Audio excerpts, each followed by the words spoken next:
Do not think that I've not had utterly despairing moments, trying to hang on to life without a diagnosable future is like living with a Damoclesian sword over one's head.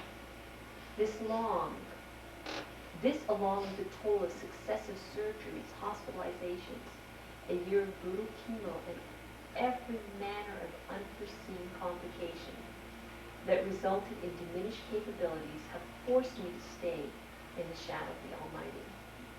What I cannot do for myself, I gladly invite God to do for me.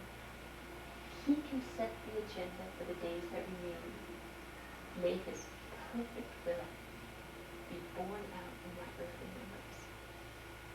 No one expected me to achieve my present quality of life. I believe that God miraculously allowed my cancer to recede. He's given me a precious window of time with my loved ones during this period of partial remission. We continue to pray for a miracle. I do. I pray for a complete, total healing in the midst of the evidence of only partial remission or temporary remission. For right now, God has seen fit to keep me in humble dependency on Him, living in the power of His might, and with much more prayer has become my portion. The more I learn about this intriguing phenomenon we call suffering, the more I begin to understand it as a very multi-layered, complex mystery.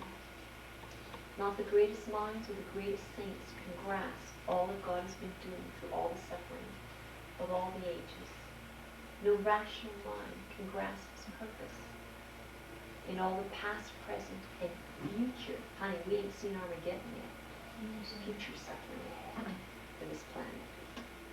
I don't have the answer to the enigma of war, rape, human carnage, physical deformities, chronic disease, premature death, psychological and physical torture.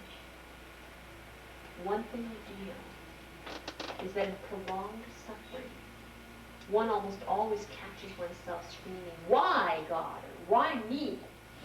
at God in heaven. I certainly did. At such moments, a mention of God or His will doesn't help a bit. But there comes a point in chronic suffering, believe me, there comes a point after wrestling with God all through the night, after much bargaining and complaining and cursing and confusion and complaining, that you become a friend of God, as opposed to His interrogator or accuser. You cease being God's critic. You begin to believe that God can and does entrust you with pain and sorrow, loss, humiliation, and powerlessness for the purpose of ultimate good He has in my life. You begin to believe that your suffering has opened up for you even a new vision of your experience, of your purpose in life. Together today, we're going to go beyond the groanings, cursings, and crying associated with suffering towards what it means to suffer under the banner of God's love. To suffer in Christ, through Christ, by Christ, for Christ. To suffer to the glory of God.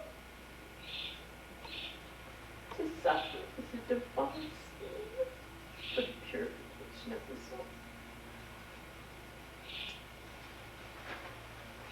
That is part one.